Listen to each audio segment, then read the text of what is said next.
할렐루야.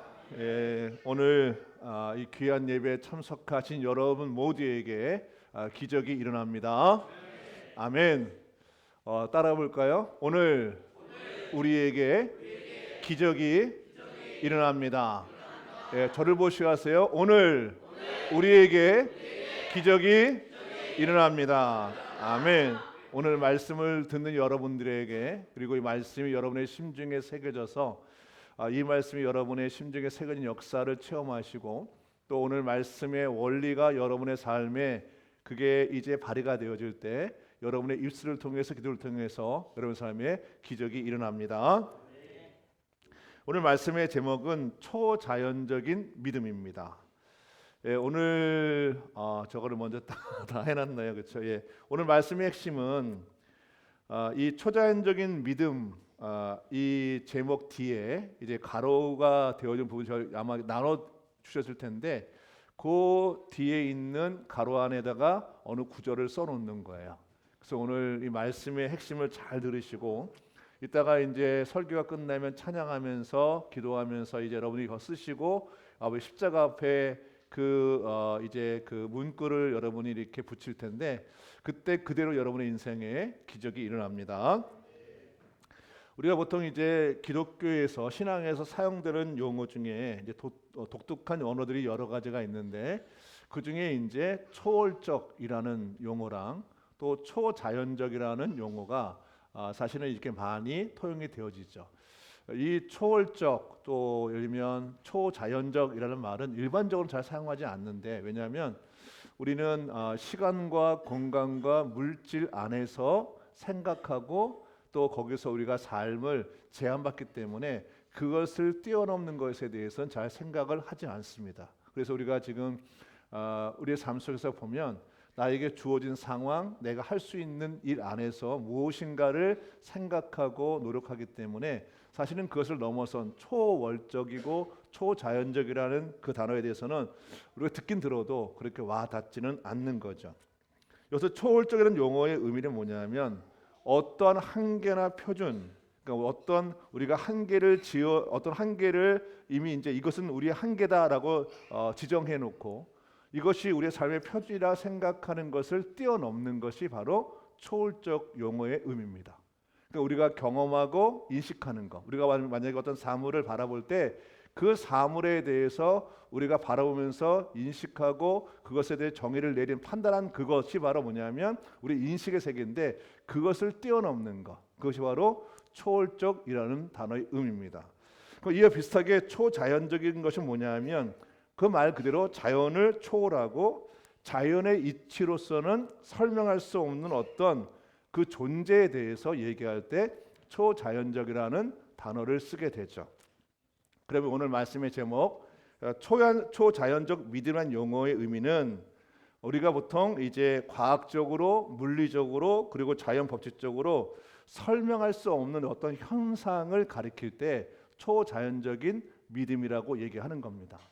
여기서 제가 앞서서 얘기했던 과학적이라는 말, 또 물리적이라는 말, 또 자연 법칙은 우리가 익히 알고 있는 제한적인 세계가 되겠죠.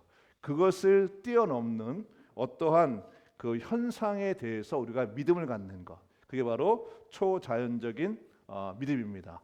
이 믿음은 불가능을 가능하게 합니다. 할렐루야. 그러니까 우리의 신앙은 갇혀 있는, 제한되어 있는 신앙이 아니라 하나님이 말씀하신 것을 믿는 거예요. 그게 바로 초자연적인 믿음입니다. 이것이 여러분에게 익혀지고, 이것이 여러분에게 인식되어지고, 이것이 여러분의 믿음이 되어지면 여러분의 삶 속에 오늘 그 믿음대로 되어집니다. 우리 인생 속에 기적이 일어납니다.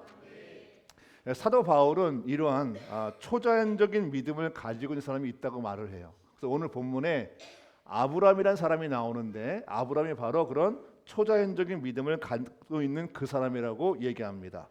그래서 사도 바울은 아브라함의 초자연적인 믿음에 대해서 다음과 같이 기술합니다. 로마서 보시면, 말씀 보시면, 아브라함이 바라볼 수 없는 중에 바라고 믿었으니 그가 100세가 되어 자기 몸이 죽은 것 같고 사라의 태가 죽은 것 같음을 알고도 믿음이 약해지지 아니했다고 이렇게 기록하고 있습니다. 여기서 보면 바라볼 수 없는 중이라는 말 자체와 또 자기 몸이 죽은 것 같고 사라의 태가 죽은 것 같은 이 말은 뭐냐면 우리가 인식하는 그대로 이 말씀은 희망이 더 이상 없다는 거예요. 내 삶에 희망이 없다. 예를 들면 내가 뭔가를 추구하는 게 있잖아요. 그렇죠? 내가 추구하는 것이 그것이 물질이든 아니면 건강이든 자녀든 어떠든 간에 이렇게 되면 좋겠는데 그럴 수 없는 상황, 실질적으로 한계가 분명한 그 상황을 희망이 사라진 것, 바라볼 수 없는 상태라고 얘기하는 거죠. 할렐루야. 우리 삶에 이런 절망스러운 일이 있을 때가 굉장히 많잖아요. 그렇죠? 그래서 우리가 어떨 때 마음이 힘들고 그리고 막막하냐면 내가 무엇인가 되고 싶고 이런 삶을 살고 싶은데 내가 앞만 봐도 내 상황에서는 뛰어넘을 수 없는 그런 한계에 부딪혔을 때 우리는 많이 힘들어하고 그리고 좌절하고 또 때로는 절망에 쌓이게 되는 거죠. 근데 이런 상황을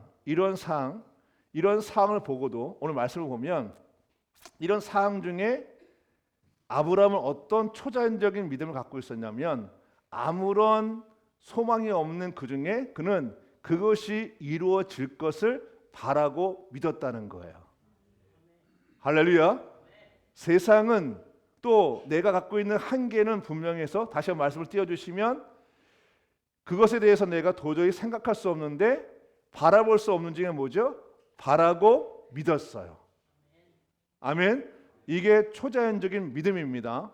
그리고 자기 몸이 죽은 것 같고 사라의 태가 이미 죽은 것 같은 것을 알고도 뭐죠? 믿음이 약해지지 않은 거예요. 이게 초자연적인 믿음입니다. 여러분 인생 속에 지금 바라고 기도하는 것들이 있잖아요, 그렇죠? 우리가 제가 이렇게 물어보면 가장 많이 이제 이렇게 얘기하시는 것이 경제적인 거더라고요. 또는 이제 나이가 좀 드시면 건강에 대한 것이 있고, 또 때로는 미래에 대한 불투명도 있고, 갑자기 닥친 나에게 어떻게 할 수 없는 어려움. 그래서 어떤 인생의 불가능이 내 앞에 섰을 때 그런 거를 내가 알고도 내가 그것을 인식하고도 뭐죠? 바라고 믿었다는 거예요. 아멘, 그렇죠? 그게 초자연적인 믿음이에요. 그리고 이미 끝난 걸 알면도 불구하고 믿음이 약해지지 않았다. 이미 끝난 걸 알지만 그것이 실제가 아니고 내가 지금 주 앞에 기도하는 것이 실제로 일어난다고 믿는 게 뭐냐면 초자연적인 믿음입니다. 이 믿음이 여러분 안에 각인되어지고 그것이 실제가 되시기를 주의로 축복합니다. 그래서 아브라함의 초자연적인 믿음은 자신의 한계를 뛰어넘는 거예요. 그렇죠? 세상은 불가능해. 또 어떤 누가 나한테 얘기할 때 너는 네가 아무리 노력해도 그 이상을 살 수 없어라고 얘기한다 할지라도 믿음이 약해지지 않고 그 절망적인 상황 속에서 믿음으로 통과하는 것, 믿음으로 돌파하는 것, 그게 바로 초자연적인 믿음입니다. 그래서 불가능을 가능케 하는 믿음, 그게 바로 초자연적인 믿음입니다. 이 믿음에 대해서 오늘 본문은 우리에게 명확하게 말하고 있는 거예요. 불가능 때문에 힘들어하지 말라. 불가능 때문에 좌절하지 말라. 불가능 때문에 너의 마음을 무너뜨리지 말라. 아브라함처럼 불가능한 것이 내 앞에 있다 하지로 바라고 믿어라. 그리고 믿음을 지키라 얘기하는 거예요. 왜냐하면 그것은 주님이 주시는 초자연적인 믿음을 통해서 불가능이 가능케 된다고 주께서 말씀하고 있습니다. 그러면 아브라함의 초자연적인 믿음의 근거가 뭐냐 하는 거예요. 우리가 이 설교를 듣고 그래 내가 이제부터 이제 초자연적인 믿음을 가져야지라고 한다 해서 그 초자연적인 믿음을 갖게 되는 게 아니에요. 초자연적인 믿음의 근거는 뭐냐면 말씀에 대한 신뢰, 우리가 기록된 말씀에 대한 믿음이 있을 때 우리에게 초자연적인 믿음이 생성이 되는 겁니다. 더 정확히 말하면 아브라함의 초자연적인 믿음의 근거는 뭐냐면 하나님의 말씀에 대한 신뢰, 그 믿음이 확고함을 통해서 그에게 초자연적인 믿음이 그에게 있게 된 겁니다. 로마서 4장에 이렇게 되어 있습니다. 이것은 성경에 기록된 대로 내가 너를 많은 민족의 조상으로 세웠다는 것 같으니라. 이 약속 뭐냐면 하나님이 아브라함에게 말씀하신 거예요. 할렐루야. 이 약속에 대해서 아브라함은 그것의 근거를 가지고 믿음을 가졌다고 말을 하고 있는 겁니다. 하나님께서 아브라함 주신 말씀의 내용은 뭐냐면 위에 있는 저 색깔이 뭐죠? 무슨 색이죠? 퍼런색. 예, 퍼런색으로 되어 있는 내가 너를 많은 민족의 조상으로 세웠다. 이는 말이 하나님이 아브라함에게 주신 말씀이에요. 근데 이 말씀을 언제 줬는가? 그가 99세가 되었을 때, 더 이상 자녀를 낳을 수 없는 불가능한 상태 속에서 뭐라냐면 내가 너를 많은 민족의 조상으로 세웠다는 그 말씀을 그에게 주신 거예요. 근데 현상은 실제로 뭐냐면 이미 자신은 나이가 99세, 100세에 가까웠기 때문에 자손을 낳을 수 있는 몸이 아닌 거예요. 또 아내도 그런 몸이 아닌 거예요. 그런데 그 상황을 믿은 게 아니라 아브라함은 뭘 믿었냐면 하나님이 내게 주신 말씀, 그 말씀을 믿은 겁니다. 그 말씀의 근거가 우리한테 확실할 때 내가 어떻게 생각하든 상황이 어떻게 되었든 내 상황이 어떻게 되었든 간에 그 말씀을 믿는 믿음에 내 믿음이 실려지면 하나님이 그걸 통해서 우리에게 기적을 일으키십니다. 할렐루야. 그래서 우리가 그 말씀을 하신 하나님이 어떤 분인가를 아는 게 너무 중요한데, 하나님은 어떤 분이시냐면 로마서 4장 17절에 보시면 이렇게 되어 있습니다. 이것은 성경에 기록된 대로 내가 너를 많은 민족의 조상을 세웠다 함과 같으니라. 이 약속은 그가 믿은 하나님, 다시 말하면 아브라함이 믿은 하나님은 어떤 분이냐면 죽은 사람들을 살리시며 없는 것을 불러내 있는 것 되게 하시는 하나님이시라는 거예요. 할렐루야.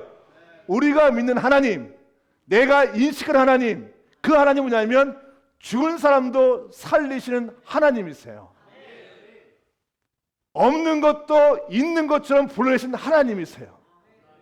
전능한 하나님을 믿는 믿음이 우리한테 있으면 전능한 하나님이 나한테 말씀하신 그 말씀에 대한 신뢰가 우리에게 저절로 생겨나게 되는 거죠.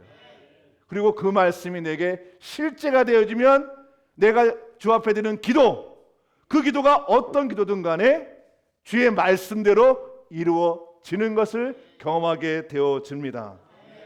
그래서 하나님이 아브라함한테 나타나서 하신 얘기를 보면 창세기 17장 1절에 보시면 이렇게 되어 있습니다. 아브라함의 나이가 99이 되었을 때 주님께서 그에게 나타나서 말씀하셨어요. 더 이상 내게 아이가 없을 것 같아. 99세 때 절망하는 그에게 뭐냐면 하나님 말씀하신 게 나는 전능한 하나님이라는 거예요. 다시 말하면 전능한 하나님이 말한 그 말을 믿으라 하는 거죠.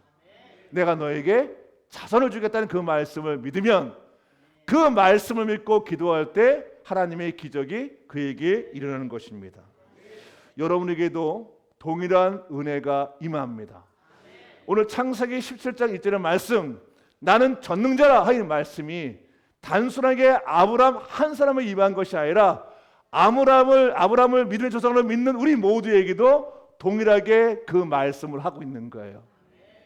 절망하고 있는 나에게, 때로는 기운을 잃어버리고 때로는 마음에 낙담한 나에게 하나님이 말씀하시기를 이렇게 말씀하시는 거예요. 형님아, 나는 너의 전능자라고 말씀하시는 거예요. 재성아, 내가 너의 하나님이라고 말씀하는 거예요. 내가 너에게 전능한 자라고 말씀하시는 거예요. 그래서 내가 너한테 하는 그 말을, 전능자 하는 말을 믿으라. 그 믿는 것이 바로 뭐냐면 초자연적인 믿음이라고 얘기하는 겁니다. 우리에게 좀 필요한 것은 우리의 경험과 우리의 인식에 따라서 이게 길들여지는 제한적인 믿음이 아니라 하나님이 풀어놓으신 초자연적인 믿음을 갖는 것이 우리에게 너무나 필요한 거예요. 그 믿음을 가지고 내가 주 앞에 기도할 때 그게 어떤 기도든 간에 세상이 불가능하다 할지라도, 내가 그것이 불가능하다 할지라도 그 믿음을 소 기도할 때 하나님이 그 기도에 응답을 하시는 겁니다. 우리 여러분에게 이 말씀이 들려지고 오늘 이 말씀이 여러분의 심중에 세워질 때 여러분의 기도를 통해서 그 기도는 반드시 응답이 되어집니다. 로마서 4장 20절에 이렇게 기록되어 있습니다. 믿음이 없어 하나님의 약속을 의심하지 않고 믿음으로 견고해져서 하나님께 영광을 돌리며 약속하신 그것을 또한 능히 이룰지를 확신했다 말하는 거죠. 이게 뭐냐면 아브라함의 믿음인 거예요. 하나님의 약속, 하나님의 말씀을 의심하지 않았다. 사실 이것은 인간적으로는 불가능한 거예요. 그런데 하나님이 어떤 분인가를 알고 그분의 말씀에 대한 신뢰가 확실하면 우리는 하나님의 말씀에 의심하지 않습니다. 이 말씀, 하나님의 약속을 의심하지 않고 이 말씀에 대해서 예수님은 이 믿음이, 의심하지 않는 믿음이 기적을 일으킨다고 말씀하고 있습니다. 마가복음 11장에 이렇게 기록되어 있습니다. 내가 진정으로 너에게 말한다. 눈이 이 산들어 번쩍 들려서 바다에 빠져지라 말하고 마음에 의심하지 않고 말한 대로 될 것을 믿으면 그대로 초자연적인 믿음을 가지고 여기까지 기도하면 그대로 이루어질 것이다. 할렐루야. 우리 인생에 어떤 불가능이 앞에 있어도 내가 어떤 낭망 중에 있다 할지라도 내 믿음이 아닌 하나님의 초자연적인 믿음이 우리한테 있게 되어지면 말한 대로 될 것을 믿으면 너희가 기도한 대로 될 것을 믿으면 그대로 이루어질 거라고 주께서 말씀하고 있는 거예요. 이것이 바로 하나님이 우리에게 주고자 하는 초자연적인 믿음의 실상입니다. 바랄 수 없는 중에 바라고 믿었다. 할렐루야. 내가 도저히 이루어질 수 없는 상황이지만 하나님이 말씀하기 때문에 내가 믿었다. 그것이 바로 우리에게 필요한 하나님이 주시는 초자연적인 믿음의 선물인 것입니다. 이 믿음은 세상에 속해서는 이 믿음을 가질 수가 없는 거예요. 우리는 정해야 되는 거예요.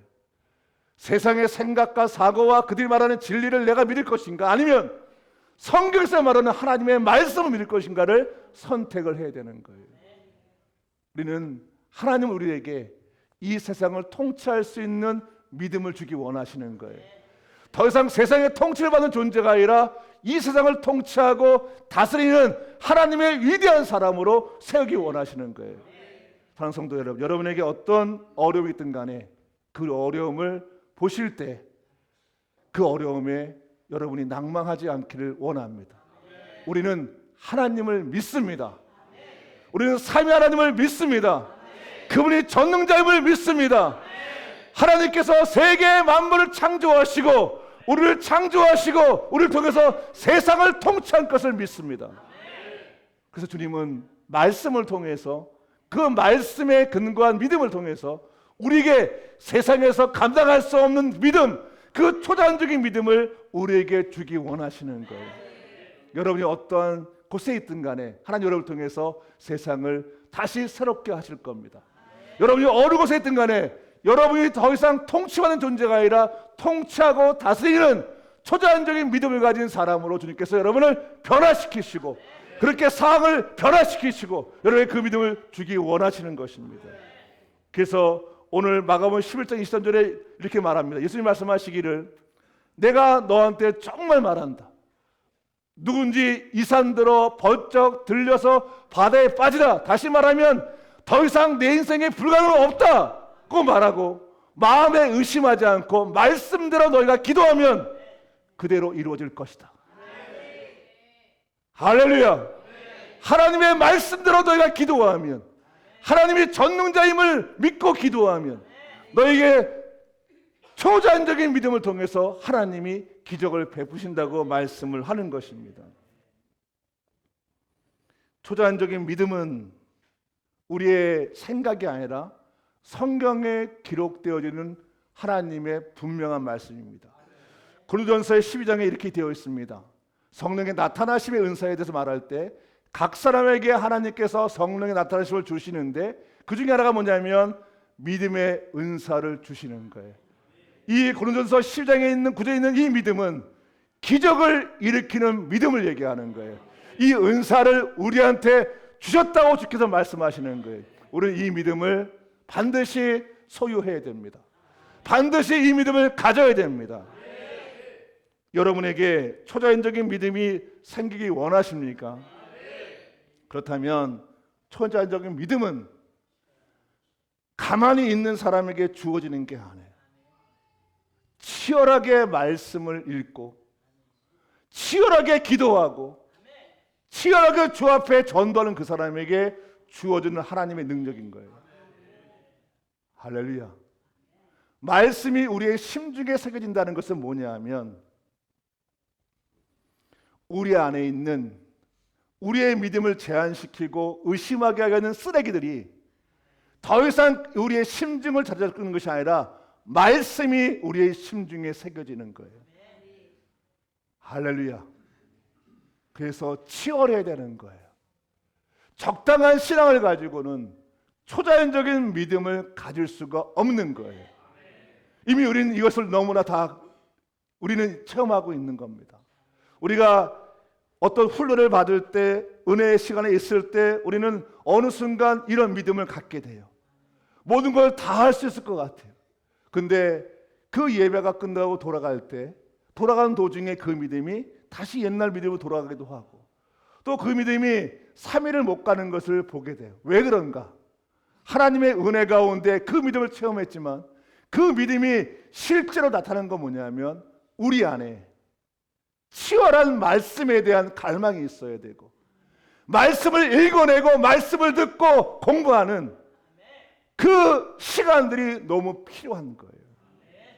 치열해야 돼요. 할렐루야. 치열해야 됩니다. 신앙은 간구인데 간구는 치열한 기도이고 치열하게 말씀을 보는 것이고 치열하게 전도하는 거예요. 그럴 때 우리 안에 그 치열을 통해서 초자연적인 믿음이 자리를 잡는 겁니다. 우리의 믿음은 다른 것에 근거하지 않습니다. 하나님이십니다. 그리고 하나님이 말씀하신 그 말씀에 우리가 사로잡혀야 되는 거예요. 그 말씀이 우리한테 실제가 되어지고 내가 기도를 통해서 성령의 인도를 받는 그 경험들이 쌓이고 쌓일 때 우리는 더 이상 흔들리지 않는 믿음, 의심하지 않는 믿음, 말씀대로 되어진다는 믿음이 우리 안에 자리 잡게 되는 것입니다. 그래서 신명기 6장 4절에 이스라엘 사람들에 대해서 모세는 이렇게 말합니다. 이스라엘 들으십시오. 내가 오늘 당신들에게 명하는 이 말씀을 마음에 새기십시오. 여러분의 심중에 말씀을 새기고 자녀들에게 다른 거 가르치지 말고 먼저 부지런하게 말씀을 가르치고 집에 앉아 있을 때인지 길을 갈 때나 누워 있을 때나 일어날 때나 언제든지 말씀을 가르치십시오. 또 당신들은 그것을 손에 메어 펴를 삼고 이마에 붙여 기회로 삼으시고 집 문설주와 대문에도 써서 붙여서 말씀을 보이도록 그것을 사람들에게, 가족들에게, 자신에게 새기라고 말씀하고 있는 거예요. 어디 있든 간에 그 말씀이 잘 보이는 곳에 말씀을 붙여놓으십시오. 그래서 본인도 읽고 자녀들도 그 말씀을 읽도록 그들에게 보여달라고 말씀하는 거예요. 이것이 가나안 땅에 입성하는 이스라엘 백성들에게 하나님 모세를 통해서 주신 말씀이에요. 여러분 자녀들 걱정하지 마시기 바랍니다. 먼저 부모가 말씀의 실제가 되어지면 내가 자녀들에게 말하는 말씀이 초자연적인 믿음을 통해서 그들에게 말씀이 전화될 것이고 내가 바라보는 그대로 내가 성경 보는 그대로 자녀들은 그렇게 따라올 것입니다. 변화는 말씀이 우리한테 실제가 되어져야 돼요. 그래서 치열하게 말씀을 읽으셔야 됩니다. 또 예수님은 제자들에게 말씀하셨습니다. 마태복음 7장에 이렇게 말씀하십니다. 계속 구하라 그러면 너에게 주실 것이요 계속 찾으라 그러면 찾아낼 것이요 문을 계속 두드리라 그러면 너에게 열릴 것을 말씀합니다. 적당히 기도하지 말고 치열하게 기도하라는 거예요. 적당히 기도하지 말고 치열하게 기도하라는 거예요. 적당히 기도하지 말고 치열하게 기도하라는 거예요. 그러면 문이 열리고 받게 되어지고 찾아낼 것이라고 주께서 말씀합니다. 치열하게 기도하는 그들에게 하나님은 초자연적인 믿음을 주시는 거예요. 치열하게 기도하는 그들에게 하나님은 응답하시는 거예요. 그래서 그냥 기도가 아니라 간절히 기도하고 나를 찾는 자들에게 내가 그들에게 만나게 될 것이고 그들에게 들어줄 거라고 말씀하는 거예요. 사랑하는 성도 여러분, 오늘 여러분에게 기적이 일어납니다. 여러분의 기도는 다 응답이 되어집니다. 여러분이 마음에 갖고 있는 그 소원도 주께서 아시고 다 응답하십니다. 그렇다고 우리가 이제 이전과는 다른 신앙의 모습이 필요합니다. 치열한 신앙생활이 너무나 필요한 거예요. 하나님은 전능자십니다. 그분은 말씀을 통해서 역사하십니다. 그래서 예수님 오실 때 말씀의 육신을 입고 오실 때 말씀으로 오신 거예요. 그 말씀이 우리한테 실제가 되어지는 이제 그 시간들을 함께 보내길 원합니다. 사랑하는 성도 여러분,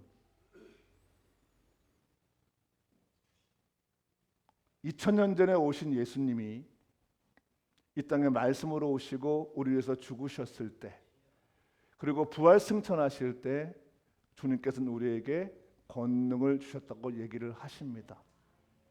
그 권능은 함께 치열하게 기도하는 그 성도들에게 주어졌고 그들을 통해서 복음이 시작된 거예요.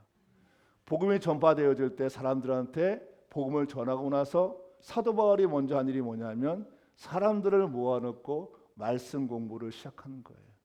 말씀 공부를 치열하게 했던 그들이 2년 3년이 지나서 그 소아시아 지역에 사도 바울처럼 교회를 세우고 많은 사람들에게 전도를 했을 때, 그때 소아시아 지역에서 얘기한 게 뭐냐면 모든 지역의 사람들이 예수를 믿었다고 얘기하는 겁니다.